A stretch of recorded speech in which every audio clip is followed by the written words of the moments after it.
எல்லோருக்கும் வணக்கம். இன்னைக்கு நம்ம பார்க்கக்கூடிய சப்ஜெக்ட் ராஜயோக தியானம் நல்லதா கெட்டதா பார்ட் 2. பார்ட் 1 பார்க்காதவங்க நேற்று வீடியோ பார்த்துட்டு வந்தீங்கன்னா அதில் ஒரு 3 பாயிண்ட் டிஸ்கஸ் பண்ணோம். இன்னைக்கு அதுக்கு அடுத்த பாயிண்ட்ஸ் எல்லாம் பார்க்க போறோம். ஆக்சுவலாக ஒரு ஆத்மா ராஜயோகத்துக்கு பல வருஷங்களா ப்ராக்டிஸ் பண்ணியிருக்கிறாரு. இப்போ அவருக்கு என்னவோ திடீர்னு பிடிக்கல, திரும்பி பக்தி பண்ண போயிட்டாரு.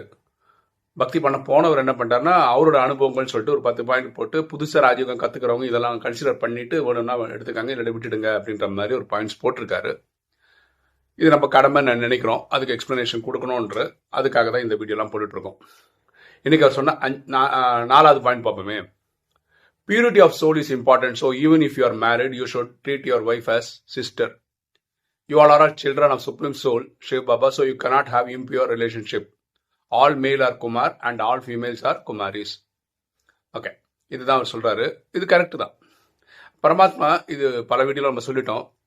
அவர் என்ன சொல்றாருன்னா, நம்ம பக்தி 63 ஜென்மமா பண்ணிட்டு இருக்கோம். துவாபர் கலியுக காலங்களில் துவாபரத்தில் 21 பிரிவு எடுக்கிறோம், கலியில் 42 பிரிவு எடுக்கிறோம்.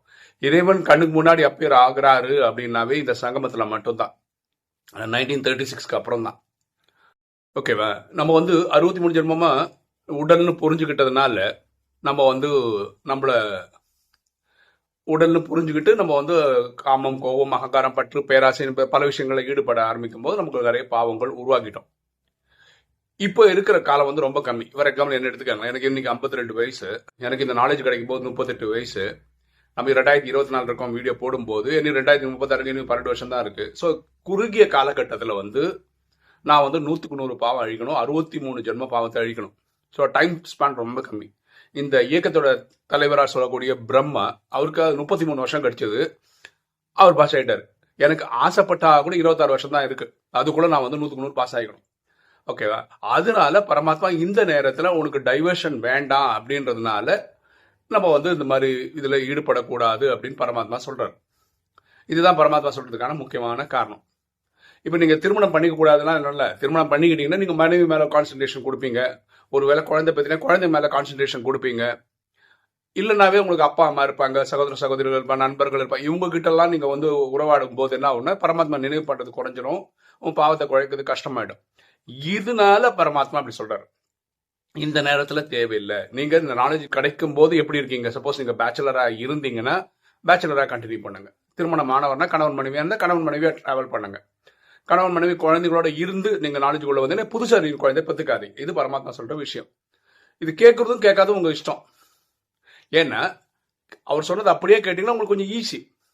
அப்பாவையும் அம்மாவையும் மனைவியும் குழந்தைங்களும் எல்லாரும் நினைவு, அவங்களோட எல்லா கடமைகளும் செய்துட்டு இறைவன் நினைவு பண்றது ஒரு சேலஞ்சு. எல்லாத்துக்கிட்ட பண்ண முடியும், யோசிச்சு பண்ணி பாருங்க, யார் வேணான்னு. பரமாத்மா ஸ்ரீமத்னு சொல்றாரு, அது உங்க இஷ்டம். நீங்க எடுக்கிறதும் எடுக்காததும். எடுத்துட்டவங்க நல்லா இருக்காங்க, இல்லாட்டி பயங்கர சேலஞ்சிங்கா இருக்கும். இதுதான் அதோட விஷயமே தவிர வேற எந்த காரணமும் கிடையாது.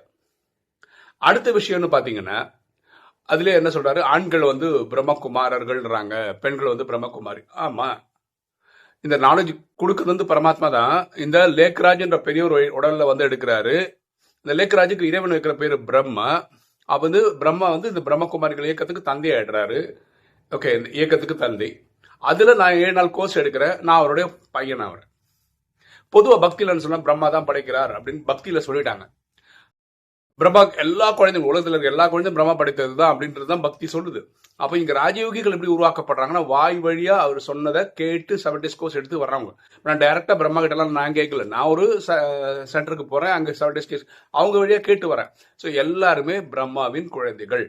ஆண்களா இருந்தா பிரம்மகுமாரர்கள், பெண்களா இருந்தா பிரம்மகுமாரிகள். இந்த இயக்கத்துக்கு பேரு பிரம்மகுமாரிகள் ஏன் வந்ததுன்னா, பரமாத்மா இந்த கலசத்தை தாய்மார்களுக்கு கொடுக்கிறார், பொறுப்பு தாய்மார்களுக்கு கொடுக்கிறார். ஓகேவா? இதுதான் அவர் சொன்ன கேள்விக்கு 4th பாயிண்ட்டுக்கு ஆன்சர். 5th என்ன சொன்னாருன்னு பார்ப்போம். Shiva and Shankar are 2 different entities.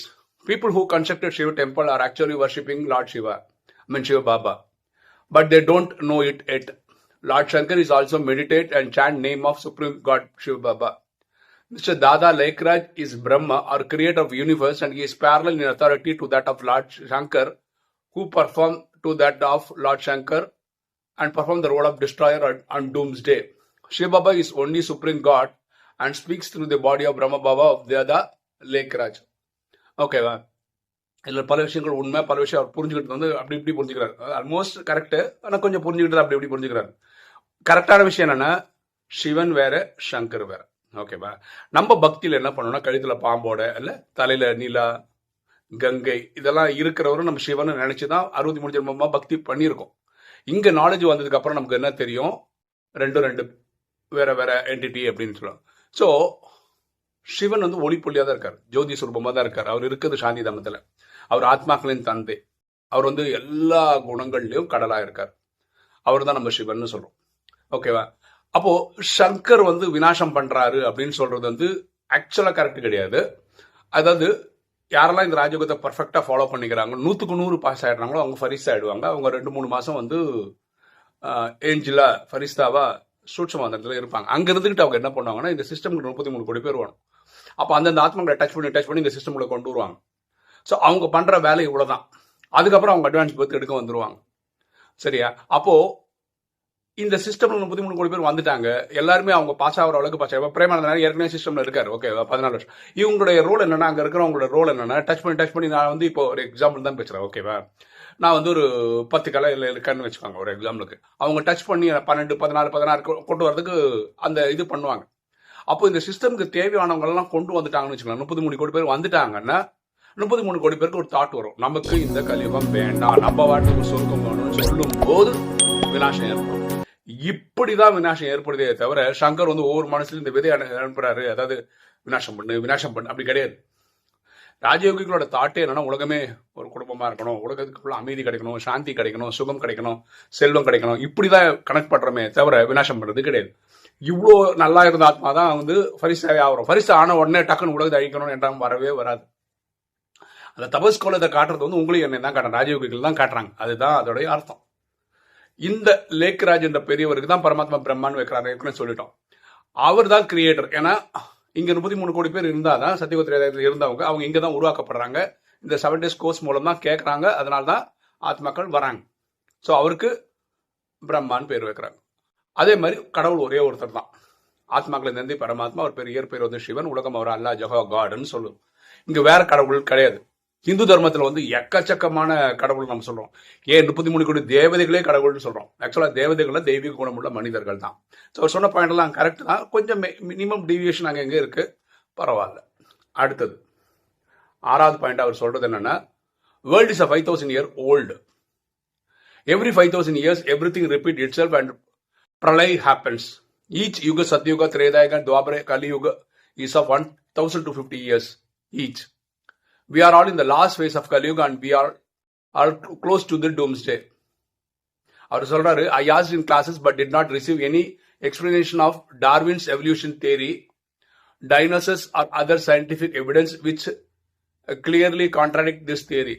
Every incident repeats exactly as it happened in past 5000 years, which is called drama.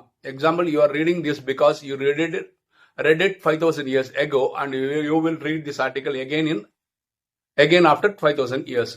Okay, ma'am. இது சில விஷயங்கள் கரெக்ட். again, அதாவது உலகன்றது 5000 வருஷம் டிராமா. எல்லா 5000 வருஷம் திரும்ப நடக்குது. 4 யுகங்கள் இருக்கு, சத்தியுகம், திரேதா, துவாபர, கலியுகம்னு இருக்கு. ஒவ்வொரு யுகமும் 1250 வருஷம். இதெல்லாம் கரெக்ட். ஓகேவா? அது சொல்ற மாதிரி சொல்றாரு, இந்த 5000 வருஷம் திரும்ப ரிப்பீட் ஆகும். நீங்க இப்ப இந்த படிக்கிற மாதிரி படிக்கிறீங்க, இதே மாதிரி அடுத்த 5000 வருஷத்துலையும் கேட்பீங்க. இதெல்லாம் ராஜயோகம் சொல்ற பாயிண்ட். அவர் கிளாஸ்ல கேட்டாரா, டார்வின் தியரி வந்து ராஜயோகத்துல எங்க வரல. டார்வின் தியரி என்ன சொல்லுது, மனிதன் வந்து குரங்குல இருந்து வந்தான், பரிணாம வளர்ச்சி இல்ல. நம்ம கூட தமிழ்ல இதெல்லாம் கேட்டிருக்கோம், புழுவாகி அதுவாகி இதுவாகி அதுவே கடைசியா மனிதனாங்கன்னா, அதாவது ஒரு அறிவு, 2 அறிவு, 3 அறிவு, இந்த மாதிரி டிரான்ஸ்ஃபார்ம் ஆகி தான் 6 அறிவு உள்ள மனிதனாகனா அப்படிலாம் யார் சொல்லுது? பக்தியில இருக்க டெக்ஸ்ட் சொல்லுது. பரமாத்மா ஆத்மாக்களின் தந்தை என்ன சொல்றாருன்னா, மனிதனாகத்தான் பிறக்கிறான். இப்ப நான் இறந்தேன்னு வச்சுக்கோங்க, அடுத்த பிறவி வந்து ஒரு ஆணாகவோ ஒரு பெண்ணாகவோ எடுக்கலாம். இப்படிதான் நடக்க முடியுமே தவிர நான் வந்து ஒரு குரங்காகவோ ஒரு பொடியாகவோ சிங்கமாகவோ பிறக்கிறது கிடையவே கிடையாது. இது பரமாத்மா சொல்றது. பாருங்க, எனக்கு இப்ப 52 வயசு ஆயிடுச்சு.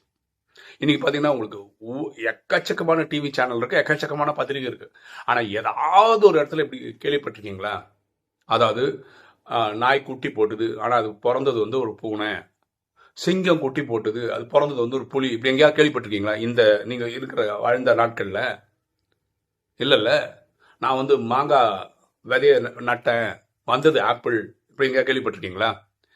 பரமாத்மா சொல்றார், ஒரு விதையில என்ன இருக்கோ அதுதான் வெளியே வரும் அப்படின்றார். ஸோ இந்த டார்வின் தியரின்றது டார்வினோட தாட், அவ்வளோதான். இப்படி இருந்திருக்கலாம் அவர் கற்பனை பண்றார். அதுக்கெல்லாம் ராஜயோகம் போய் சொல்ல வேண்டிய அவசியம் கிடையவே கிடையாது. அது இந்த டைனோசர் அது இருந்திருக்கு இல்ல, ஓகே, அதை பத்தி ராஜயோகம் ராஜயோகம் வேலை அது இல்லை. ராஜயோகம் பரமாத்மா சொல்ற என்னோட வேலை வந்து பதித்த பாவனை, தூய்மை இல்லாதவர்கள் தூய்மையாக்குறது, இதுதான் என் வேலைன்றார். ஒரு வேலை இப்படி இருந்திருக்கும்னு வச்சுக்கோங்களேன்.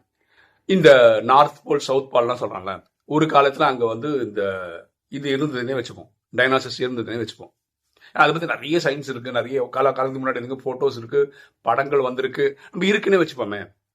நம்ம நிறைய கேள்விப்படுறோம், இந்த ஆஸ்ட்ராய்ட்ஸ்ன்னு சொல்லிட்டு எரிக்கற்கள்லாம் மேலேருந்து வருது, பொத்துன்னு பூமியில விழுது, அந்த மாதிரிலாம். எப்போ இந்த 5000 வருஷம் கதைக்குள்ள ஒரு வாட்டி வந்து விழுந்திருக்கும், நார்த் போல் சவுத் போல்ல விழுந்திருக்கும், டம்மால் அந்த இனமே அழிஞ்சு போயிருக்கும், நடந்திருக்கலாம்ல.